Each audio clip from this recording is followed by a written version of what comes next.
3,370만 명입니다. 사실상 대한민국 모든 가정의 개인정보가 털린 것이나 다름없는 게 이번 쿠팡의 개인정보 유출 사태입니다. 그 파장이 커질 수밖에 없겠죠. 지금 이미 여러 포털에서는 쿠팡 집단소송 카페가 한 10여 개 정도 개설이 됐다고 하고요. 개인정보 유출 피해가 알려진 이 하루 만에 소송 참여 의사를 나타낸 사람이 20만 명을 넘어섰다고 합니다. 이번 개인정보 유출 사태로 쿠팡이 최대 위기를 맞았다라는 분석도 나옵니다. 전문가와 함께 이 이야기 나눠보도록 하겠습니다. 서영국 숙명여대 경영학부 교수님 연결돼 있습니다. 교수님 나와 계십니까? 네, 안녕하세요. 예, 안녕하십니까 교수님. 이번 쿠팡의 집단소송 이거 로펌들도 앞다퉈서 뛰어드는 것으로 보이는데요. 소비자들이 이렇게 분노하는 배경을 보자면은 개인정보 유출도 유출인데 이거를 5개월 동안이나 몰랐다, 제대로 알리지도 않는다 이런 부분인 것 같아요. 네, 결국은 뭐 지금 이제 쿠팡이라고 하는 게 우리가 현재 2025년 지금 살면서 카카오톡과 더불어서 가장 많이 사용하는 앱 경제라고 하는 데서 우리가 가장 많이 사용하는 그런 그렇죠, 친숙한 네. 앱인데다가 뭐 또 한 달에 7,890원씩 내고 있지 않습니까? 와우 회원들은. 그래서 너무나 우리한테 익숙한 그런 그 하루에 한 번씩 또는 뭐 이틀에 한 번씩 거래하는 놀라운 지금 이제 친숙도를 갖고 있는 브랜드이기 때문에 소비자들이 그러지 않아도 불안의 시대인데 너무나 자기 정보가 노출됐다는 데서 화를 내고 있는 것 같습니다. 말씀하신 것처럼 쿠팡의 성장세 이런 것들은 놀라운 수준이라고도 볼 수가 있을 것 같은데 지금으로서는 부동의 1위 이커머스 기업이 됐잖아요. 어떻게 이렇게까지 고속 성장을 할 수 있었던 겁니까? 그게 이제 뭐 운도 따르고 여러 가지 일이 있었지만 2011년에 그 원래 이제 우리 김범석 의장이 그 하버드 대학원 다니다가 중간에 학교를 그만두고 그 송파구에서 소셜 커머스 업체를 차린 게 2010년, 11년이거든요. 그래서 15년밖에 안 되고 전체 역사는.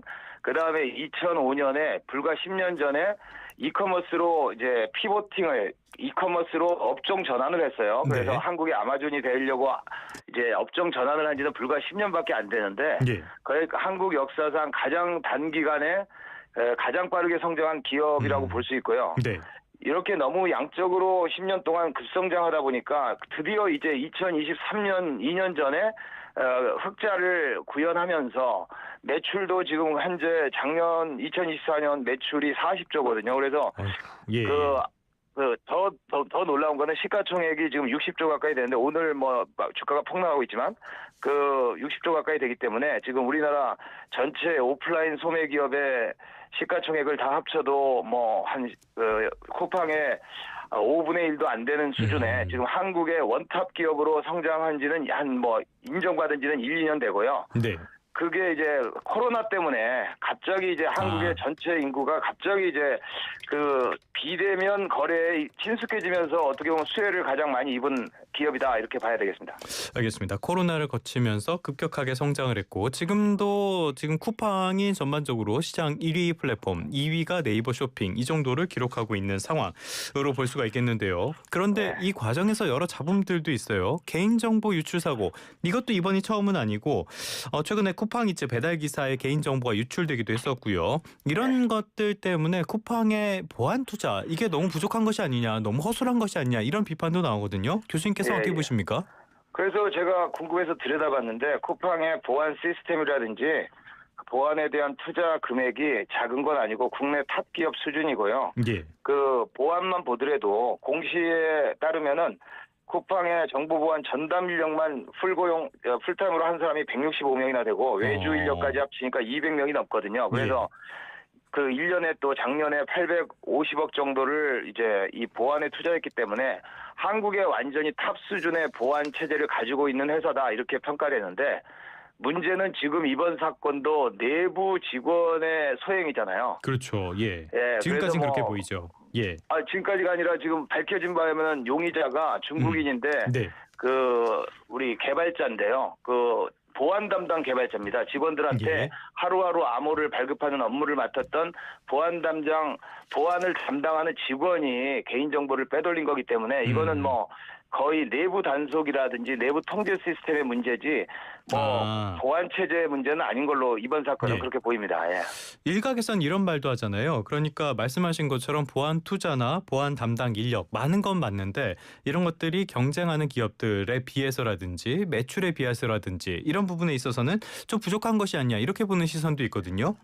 그렇습니다. 우리나라 뭐 네이버나 그 쿠팡이나 뭐 우리 SKT, KT 이런 어떤 그 대단히 테크 기업들이 보안에 대해서 투자를 많이 하고는 있지만 글로벌 탑 기업들에 비하면은 글로벌 빅테크 기업에 가면은 투자 수준이 뭐 100분의 1, 10분의 1밖에 안 된다 이런 얘기는 많이 하고 있었고요. 예. 그래서 사실은 이제 이런 거는 보안 전체 시스템이 어떻게 뭐 시스템 문제라기보다는 그 기업 문화가 내부 직원들에 대한 어떤 윤리의식이라든지 그런 어떤 기업 문화에서 나오는 문제가 아닌가 이런 생각을 합니다. 알겠습니다. 고성장을 하는 기업들에서 가끔 보여주는 이런 문제가 쿠팡에서도 있었겠다라는 생각도 들긴 합니다. 또 하나 언론도 보도를 보니까요. 쿠팡이 기업의 리스크 관리를 하는 그러니까 국회를 담당할 대관 업무 이쪽에 대해서 굉장히 노력을 많이 했다. 영입을 많이 공을 들여왔다. 이런 것들도 나오는데요. 그러니까 내재적인 가치, 내재적인 수준을 올리는 것보다는 이런 임기응변에만 집중했던 거 아니냐 이런 비판이 있거든요. 이거는 어떻게 봐야 됩니까? 그것도 뭐 일리 있는 지적이라고 보는데 왜냐하면 쿠팡에서 대관 대민 업무 하는 그 직원들의 숫자가 그 지나치게 많다는 얘기는 옛날부터 지적을 받고 있고요. 예. 근데 워낙에 뭐 플랫폼 기업이고 새로운 혁신 기업으로 다양한 뭐 24시간 배송 시스템을 만드는 여러 가지 프론티어 기업이다 보니까 그 새로운 어떤 영역을 개척하다 보니까 아무래도 정치권과 그 뭐 관료 등의 출신들을 많이 이제 로비스트라는 말은 우리나라에는 없습니다만은 대관 대민 업무 담당자들이 맞습니다. 그래서 대관 대민 업무를 하는 사람이 굉장히 많고 뭐 우리나라 최대 로우펌에서 엄청난 인력이 쿠팡에서 일하고 있기 때문에 전직 그래서 뭐 변호사들이 20-30명이 넘어서 뭐 로우펌이다 이런 얘기도 듣고 있죠. 예. 쿠팡 로펌 이런 이야기까지 나올 정도로 이건 어떻게 보면은 기업의 문제 꼭 그 문제는 아니고 우리나라 국회와 문화의 문제가 아닌가라는 생각도 듭니다. 자, 그런데 중요한 건 이 부분이 아닐까 싶어요. 지금 사태가 이렇게 커졌고요. 예전에도 여러 잡음들이 나왔을 때 김범석 의장 이분은 전혀 보이질 않아요. 지금 보니까 이 쿠팡의 지배구조 자체가 미국에 있는 쿠팡 INC가 쿠팡의 지분을 다 가지고 있고 그리고 쿠팡 INC의 의결권은 김범석 의장이 한 70% 넘게 가지고 있지 않습니까? 네네. 이런 상황에서는 보면은 그러다 보니까 일각에서는 권한은 다 행사하면서 책임은 전혀 지지 않는다 이런 비판을 하거든요. 교수님께서는 어떻게 보세요? 그런 것도 뭐 일리 있는 지적인데 왜냐면은 그 우리 김범석 의장이 검정머리 외국인이잖아요. 검정머리 미국인이잖아요. 그렇죠. 사실은 초등학교 6학년 때 미국으로 간 걸로 알려져 있는데요. 그래서 2021년에 쿠팡의 덕평 물류센터 화재가 있었습니다. 그래가지고 그때 이제 김범석 의장이 한국법인 등기이사직을 사임한 다음에 법적의 책임 라인에서 이제 철저하게 빠져 있게 됩니다. 그래서 25년 올해 4년이 지난 지금 같은 사건에서 심지어 얼굴도 안 비춰도 될 정도의 자기는 의결권만 행사하고 그 쿠팡 INC라는 회사인데요. 미국에 상장된 회사 쿠팡 INC가 한국 쿠팡의 100% 지분을 들고 있는데 김범석 창업자는 쿠팡 INC의 74%의 의결권을 가지고 있는 굉장히 이상한 그 한국에서 90% 이상의 매출이 나오지만 미국 기업이고 미국에 상장한 기업이라는 아주 독특한 지배구조 때문에 지금 그 책임을 져야 되는 우리나라 같은 경우 사실 이 정도의 대형 사건에는 항상 뭐 창업자들이 나와서 그럼요. 뭐 사과하고 재발 방지 약속하는 게 익숙한 우리 기업 문화인데 굉장히 좀 이상한 거죠. 그러니까 그 고용사장이 와서 사과하고 본인은 지금 철저하게 그 지금 언급을 그 전면에 나타나지 않기 때문에 더 좀 답답한 마음이 있다는 것도 사실입니다. 막말로 꼼수로밖에 보이지 않는 그런 문제라고도 볼 수가 있겠는데 예전에 보면은 직원 사망 사건 때 이혜진 네이버 창업자가 직접 사과를 했고요. 맞습니다. 최태원 SK 회장도 통신 장애 때 또 사과를 하고 이런 모습들과는 전혀 딴판인 그런 상황이거든요. 교수님께서는 지금 상황을 극복하기 위해서는 김범수 의장이 직접 나서야 된다. 이런 지적에 대해서는 어떻게 평가하세요? 저도 뭐 도의적인 책임을 지고 그 김범석 의장이 최종 책임자고 그 절대적인 창업자이자 최종 책임자이기 때문에 한국적인 정서에서는 김범석 의장이 최소한 그 성명문을 발표해서 이번 사태에 대해서 재발 방지를 약속하는 그런 조치를 취해야 되는 게 아닌가 생각하고 있습니다. 아니면은 우리나라에 사업을 하지 말든지 이렇게 책임감 있는 모습을 좀 보여줬으면 좋겠는데 이렇게 창업주들이 책임감 있는 모습을 보여주지 않을 때 나오는 문화 가운데 하나가 기업 윤리 측면의 문화가 아닌가 싶어요. 이번에도 보면 초기 대응이 늦고 불투명했다라는 비판을 많이 받고 있고요. 지금 개인정보가 어느 정도까지 유출이 됐냐라는 데에 대해서도 명확하게 답변을 안 하고 있거든요. 이런 상황은 어떻게 보고 계십니까? 사실 뭐 쿠팡 측에서도 파악이 잘 안 되겠죠. 뭐 지금 이거는 뭐 상하이에서 많은 중국인 인력들이 또 근무하고 있더라고요. 그래서 쿠팡의 근무 행태는 쿠팡의 기업 문화는 엔지니어가 굉장히 중요하기 때문에 소프트웨어 엔지니어들에 대한 보상이 굉장히 세고 그 다음에 이분들의 그 거주지가 지금 중국하고 한국에 일부 있지만 또 실리콘밸리도 있지 않습니까? 그래서 세 나라에 걸쳐서 그 거주지가 그 세 군데에 떨어져서 근무를 하고 있고 그 다음에 물류센터는 뭐 한국에 쭉 다 있습니다만은 물류센터에서의 리스크 그 다음에 이제 소프트웨어 엔지니어들한테 너무 관대하게 하면서 이분들한테는 그러니까 이제 물류센터 직원들한테는 스마트폰을 뺏고 근무를 시키는데 보안 문제로 이분들한테는 이렇게 퇴사한 사람한테 토큰 암호를 발급하던 업무를 하던 그런 보안 직원한테는 퇴사하고 나서 6개월 동안 계속 팔리는 이런 어떻게 보면은 이해하기 힘든 지금 상황이거든요. 그래서 이게 너무 테크 기업적으로 테크 우대하면서 성장에만 결과에만 중시하는 어떤 그런 문화가 그 내부의 어떤 지금 이제 윤리적인 수준을 전혀 지금 교육이라든지 이렇게 좀 미흡해서 이렇게 됐지 않았나라고 하는 게 근본적인 해석이죠. 알겠습니다. 기업 문화 측면에서 손볼 곳이 많아 보이고요. 자, 올해만에도 우리나라에서 롯데카드, SK텔레콤, KT 개인정보 유출 사례가 잇따랐습니다. 이 숫자를 다 더해보면은 우리나라 국민보다도 훨씬 많거든요. 그런데 이번처럼 집단 소송 이렇게까지 벌어지진 않았어요. 이것도 이례적이라고 볼 수가 있겠는데 앞으로 어떤 법적 절차가 예상됩니까?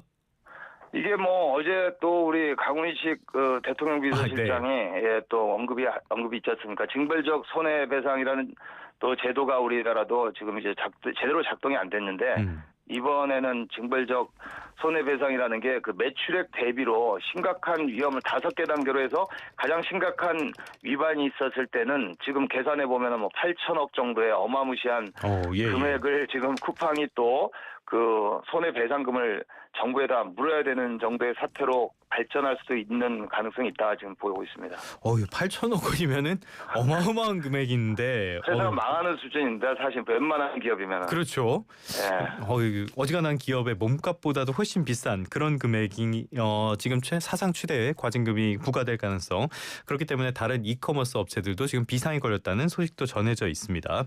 자, 소비자들의 시각 변화도 궁금해요. 지금 소비자들 일각에서는 쿠팡 와우신 멤버 이런 것들 해지하거나 회원 탈퇴하는 이른바 탈팡 러시가 이어지고 있다고 하는데 일단은 지금 우리나라의 플랫폼 상황을 봤을 때 탈팡 이런 것들 전망은 어떻습니까? 가능하긴 합니까?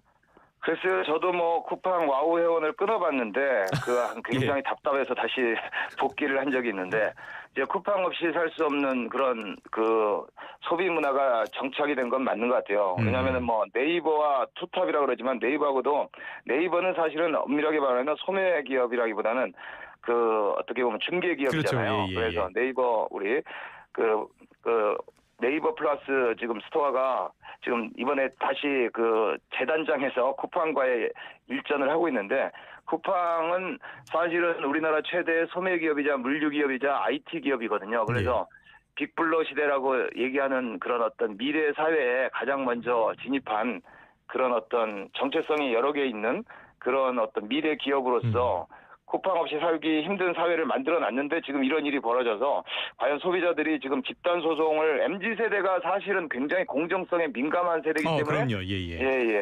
우리 이전 세대는 사실은 개념이 별로 없지만 MZ세대 소비자들이 집단 소송을 많이 할 걸로 지금 예상되고 있고요. 그래서 지금 미국식으로 미국에서 집단 소송이라든지 소비자의 집단 소송 그다음에 징벌적 손해배상 청구로 회사가 뭐 망하거나 휘청거리거나 하는 경우가 미국에 많이 있는데 지금 미국식의 그런 방법이 전개가 되지 않을까 하는 지금 우려가 있습니다. 그렇다면 쿠팡은 소비자들에게 다시 신뢰를 되찾기 위해서는 어떤 방안을 마련해야 될까요? 그래서 가장 아까도 뭐 우리가 논의했지만 김범석 창업자가 일단은 뭐 재발 방지라든지 사과에 대한 그런 뭐 제스처가 있어야 될 것 같고요. 그 다음으로는 보안 인력 예산을 확대하고 뭐 그런 거는 기본적이지만 일단 그 전반적으로 이번 기회에 그 뭐 우리 쿠팡에만 해당되는 게 아니라 우리나라 지금 이제 모든 IT 관련 기업들한테 다 해당되는 거지만 좀 더 이제 윤리적인 그 내부 직원들 단속 플러스 가버넌스까지도 이번에 한번 다시 보면서 정말 좀 더 서로가 견제해서 감시하는 그런 내부 직원의 어떤 그 모랄 해저드가 최소화할 수 있게끔 새로운 기업 문화로 다시 탄생이 돼야만이 재발이 되지 않다 이렇게 보고 있습니다. 그러니까 업계 전반 쪽에도 영향을 미칠 가능성이 있다는 말씀이신 거죠? 당연하죠. 예. 네. 알겠습니다. 1위 업체 변화니까 그런 것들이 업계 전반에 퍼져나갈 가능성. 역시 책임이 있는 사람이 책임이 있는 그런 모습을 보여주는 게 당장은 중요할 것 같습니다. 지금까지 쿠팡의 개인정보 유출 사건과 관련해서 서영국 숙명여자대학교 경영학부 교수와 함께 이야기 나눠봤습니다. 오늘 말씀 고맙습니다. 감사합니다.